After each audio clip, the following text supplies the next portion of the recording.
A Oxfam trouxe um relatório mostrando que o mundo está ainda mais desigual. Você está vendo aí a chamada do nosso site, serienoticias.com.br.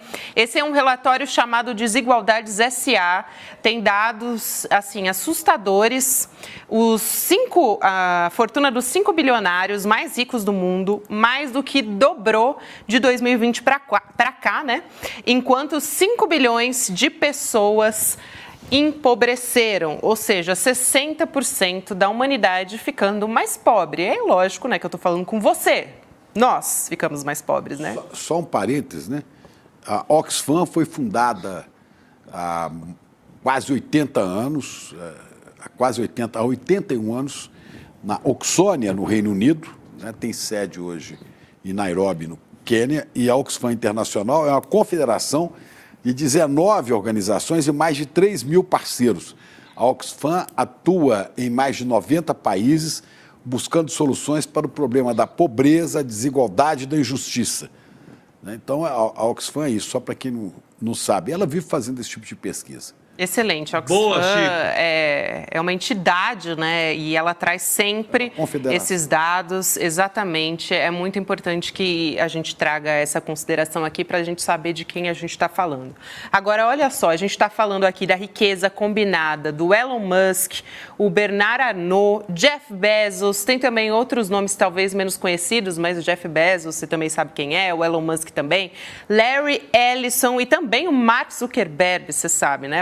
O Zuckerberg é o dono do Facebook, os 5 homens mais ricos do mundo. Aumentou essa riqueza combinada em 464, então vamos lá de novo, né? Só porque eu dei uma engasgada aqui, 464 bilhões de dólares, ou 114% desde 2020.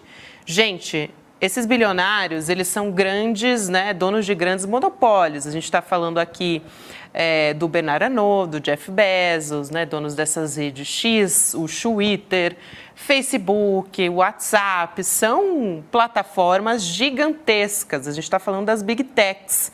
E a gente tem também um perfil especialmente dos homens monopolistas. Vou pedir aqui para o Gabriel Vento colocar algumas dessas artes aqui na nossa tela. O Bernard Arnault, por exemplo, é presidente da Moët Hennessy, Louis Vuitton. Arnault possui um patrimônio líquido de 191,3 bilhões de dólares. É o segundo homem mais rico do mundo.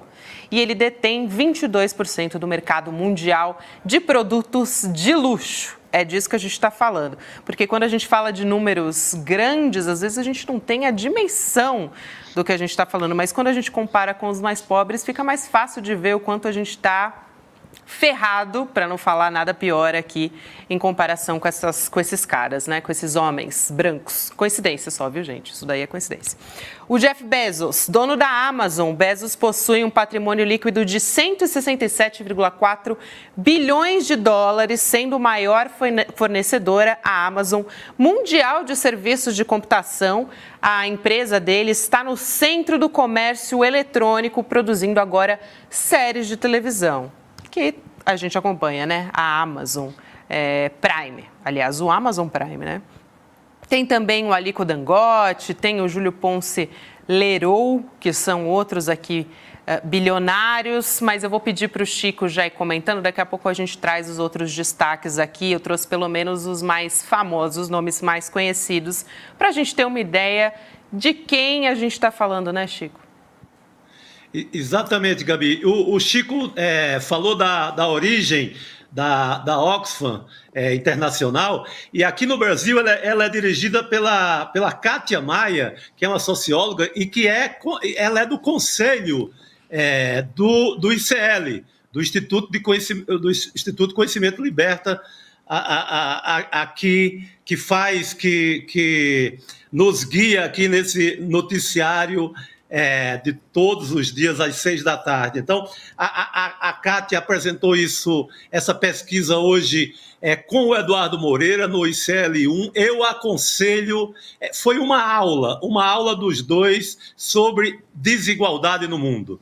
E nessa aula tem um ponto que é crucial.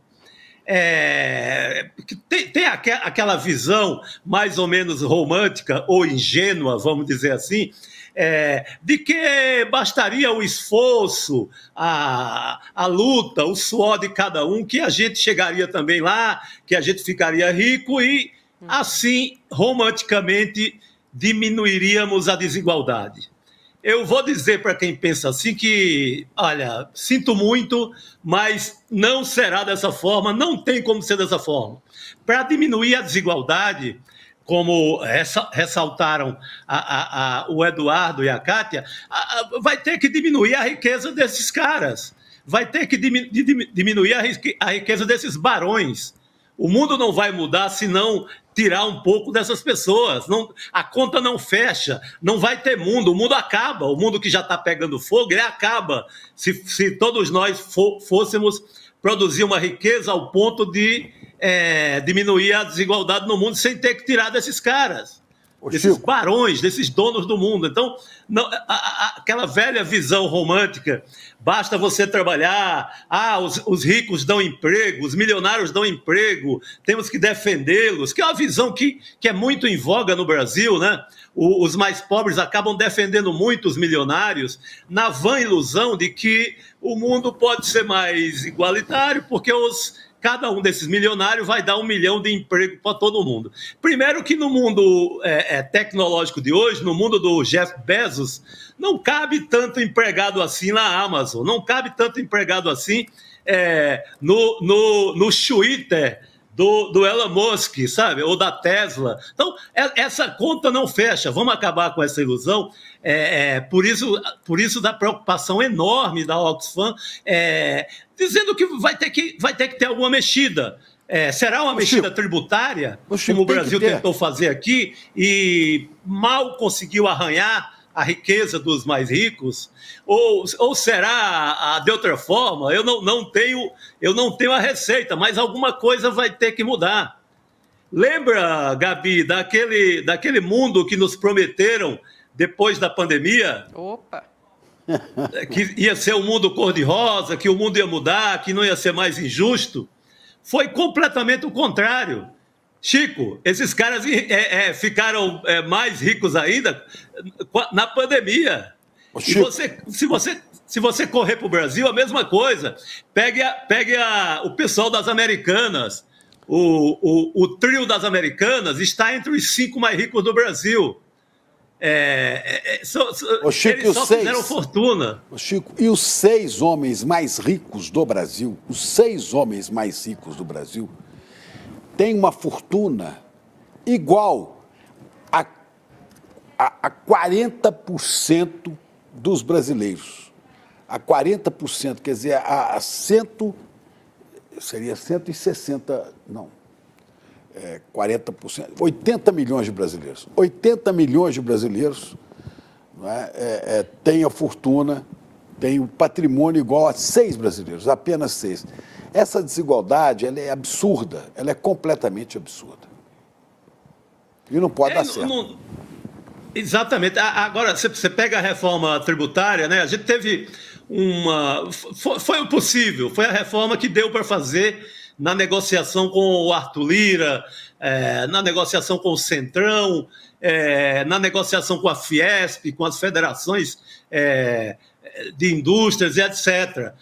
Foi o que deu para fazer. Mas mexeu ali, digamos, um pouquinho, porque vai ter um pouco mais de imposto da camada mais rica. Mas não chega nem perto de resolver o problema. A gente teria que ter uma reforma tributária pensando em resolver, porque no romantismo que rico vai dar emprego para pobre, isso não bate, essa conta não vai fechar nunca. Vai dar emprego sim, vai dar emprego pagando um salário, talvez menos do que um salário mínimo, né, sem nenhum direito trabalhista. Não vai dar emprego. Por isso que a Amazon, né, Chico, você falou sobre a pandemia, a Amazon cresceu horrores, porque todo mundo pedia pela internet, engoliu os mercados.